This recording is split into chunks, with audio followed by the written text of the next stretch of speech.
Dok, bakit naglalagas yung balahibo ng alaga ko? Dok, bakit nagbabalakubak? Dok, bakit nangangate? Dok, bakit namumula? Hi, Doc Rox here and I am a veterinarian, so pag-usapan natin yan. Alam mo ba, kapag sila ay nagkaroon ng mga simpleng rashes, allergies, pamumula, paglalagas, pwede na kayong gumastos ng malaki dahil mahal ang gamot para sa skin problem. Pero, pwede kayong magbigay ng mga maintenance, supplements, to ay ang salmon oil.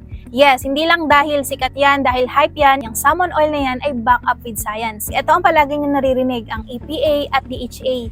Yan ay mga omega-3 fatty acids na makikita sa salmon oil. Yung mga ingredients na yan ang malaking naitutulong para magkaroon ng nababawasan ang mga dandruff, balakubak, nagiging soft, hindi ganun katigas yung kanilang balahibo.